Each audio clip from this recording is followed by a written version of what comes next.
Why, hello there YouTube, and welcome to your weekend helping of Who Review. So, I am Davros and I am a Whovian, and today I review Doctor Who, Death in Black Water, and Death in Heaven.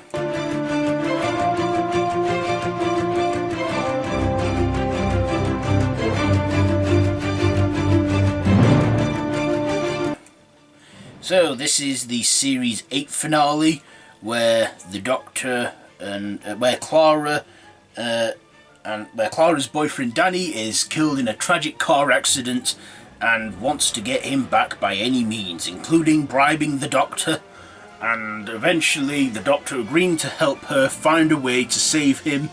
And along the way there, the Doctor stumbles across this thing called dark water. Not only that, but also discovers that there's a wicked woman at works called Missy. And who is she? Well, she turns out to be none other than Missy, short for mistress. Well, she couldn't very well keep calling herself the Master now, could she? And then that's all in a build-up to the big Series 8 finale, Death in Heaven. So, let's just get to my likes and dislikes about this one. So first of all, the likes. Well, first of all, I liked Dark Water. I liked the darkness to it, because it was very dark. Not dark as in like it's like scary dark, but dark as in like it was very dark cinematography in there. Yeah, and yeah, I liked that. I liked Peter Capaldi as the Doctor, as always. Clara, see, in series 8, I kind of started to grow a bit tired of Clara. You know, not. You know, I mean, I like Jenna Coleman. I just think she had a better connection with the 11th Doctor than she did the 12th. But still, she was all right. So was Samuel Anderson, who played Danny Pink. But another one who stole the show for me was Michelle Gomez as Missy. Now, throughout Series 8, we'd had this big build-up to who she was. She briefly appeared in every single episode going, "My name's Missy, welcome to heaven," and that. Thinking, who is she? I'm thinking, could she be a time lady? Then, of course, in the episode, it was revealed that she was a time lady. So then I thought, could she be the Rani? Now, I was thinking, wouldn't it be cool if we had the Rani back? Because up to that point, we'd only had the Master and Rassilon return. But everyone knows by now she wasn't the Rani, because at the end, I like the reveal. I like the reveal at the end when she said, "I'm Missy," and then the Doctor still doesn't get it. You know, it goes over his head, and he's like going, "Who is Missy?" And she's like going, "Oh, try to keep up. Short for mistress." And then she reveals to be the Master. Now, when I watched that, I mean, yeah, it wasn't who I thought it were at first, but when it turned out to be the Master, my jaw dropped, and I probably had the same reaction as the Doctor did when I was thinking, the Master! And I think the Master's a woman! So I think it's so, you know, because before they announced Capaldi, there were talks of a woman Doctor taking over, and, well, we have now got a female Doctor, but, you know what, I think that things they want to try with the Doctor, they experiment with the Master first, you know, because they were talking about making the Doctor a woman, and they didn't, but they made the Master a woman, and now the Doctor is a woman.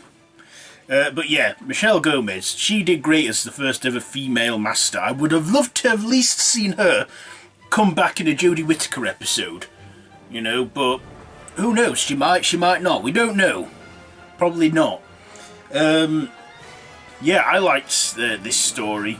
It was a two-parter, and I liked Michelle Gomez in this. And then the first half, when those skeletons in the water turned out to be none other than Cybermen. Because this dark water, it's like you could see, when you put your hand in, you could see your skeleton. It could see through your flesh. And when I knew the Cybermen were coming back, I thought, I bet there was a Cybermen in there, and they were. So yeah, we had the cliffhanger that Missy was the Master, and Danny, he had a choice to make whether he wanted to live or die at the end, because he was in this thing, this afterlife, which we discover is just a machine with a copy of People's Minds in it that Missy had. Yes, and of course I liked the second part. In the second part, Unit come in, they intervene, and they come across the Cybermen, and we get the return of Kate and Osgood, played by Ingrid Oliver, and Kate, I can't remember who played her, but Ingrid Oliver, she's a nice woman. I've met her as well at Comic-Con last year. So, yeah, I like the second part of this. You know, the Doctor discovering that he was the president of Earth because it was a crisis invasion. Yeah, I liked that. I liked, you know, Peter Capaldi just having the time of his life as the Doctor, going, "Oh, I'm president of the Earth," and that. And then him, like, there was a scene in it I liked where he was falling through the sky and the TARDIS was as well, and he just, like, plunged right towards the TARDIS. Yeah, I liked that scene. I liked... Oh, I liked this, right? I liked how it had huge nods and references to the 1968 story, The Invasion. I reviewed that too as well, The Invasion, so you can watch that on my channel. Yeah, I liked how it had a huge nod to the Invasion, because there was a sequence or a frame shot where the Cybermen are outside St. Peter's. Is it St. Peter's Cathedral? And then we see that in the Series 8 finale.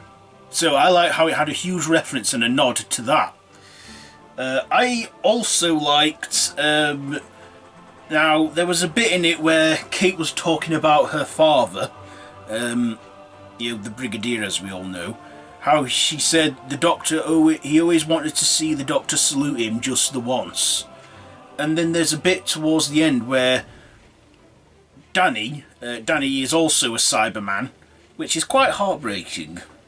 But, yeah, Missy gives the Doctor some bracelets so he can control all the Cybermen. That's another thing too. I like, you know, the Cybermen pollinating, you know, with this rain which turned the dead into Cybermen zombies.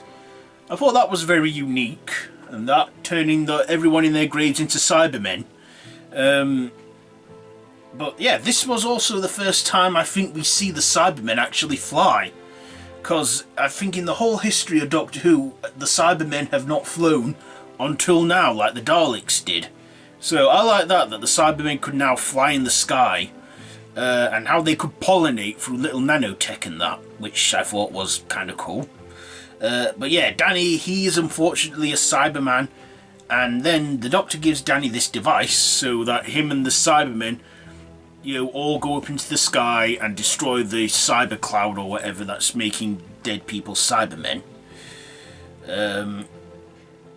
Yeah, I liked it towards the end when the Doctor said, "I'll take it, I'll kill Missy, because I don't want you to." But then she teleports away. I knew from watching that, I thought, they've not killed her, she's just done the classic, you know, like in the past, the Master has always teleported and escaped.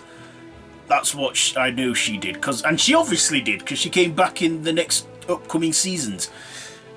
But then when the Doctor found Kate, and Kate said she was mentioning about her father, I just like that bit where the Doctor sees the Brigadier. I mean, it's a Cyberman, because Nicholas Courtney is unfortunately long gone. But I liked how they kind of brought the Brigadier back. Although he was a Cyberman and he didn't speak, I think the Doctor knew, and we all knew, that was the Brigadier when he said, "Earth's darkest hour and mine. Where else would you be right now?" And he just looked at the Brigadier and did that thing, you know, just saluted him. And when he did that, he like sort of nodded and then went up into the sky. I was like, oh no, I just thought that was a nice touch. I got goosebumps at that scene and I loved it. I really did. You know, it was a lovely touch to it, and you know, and yeah, the Cybermen, the Brigadier Cyberman, I like that cameo. So yes, So yeah, that was the Series 8 finale, and all in all, I thought it was a great finale for Peter Capaldi's first season. I mean, Peter Capaldi spent probably a lot of Series 8 growing on me, but from this finale and me on the Orient Express, I became a huge fan, and I still think Peter Capaldi is one of the best Doctors of this modern era. Maybe I should re-rank all the Doctors. I haven't done that for a while, especially with Jodie Whittaker in there. Okay, so dislikes. What did I have about dislikes? I can't really think of any. This was a good finale and I enjoyed it. So, final thoughts and ratings. What am I going to rate this? I thought the effects were great in this as well.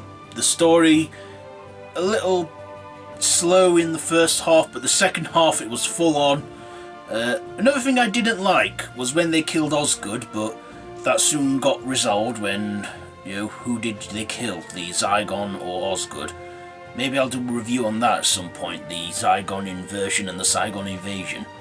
But for now, I've just been reviewing Darkwater and the and Death in Heaven. So, what am I going to give this Doctor Who finale? You know what? I'm going to give this a 3.5 out of 5. No, scrap that. I'm giving it a 4 out of 5. 4 out of 5 for Doctor Who, Darkwater and Death in Heaven. So, I have been Davros the Whovian. This has been my Who review on Darkwater and Death in Heaven. Have you seen this 2-part finale? I bet you have.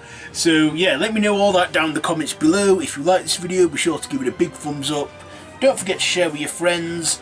Don't forget to subscribe to the channel if you haven't already and to hit that notification bell. All of my social media links are down below in the description. So be sure to check all that out, and until next time, run for your life.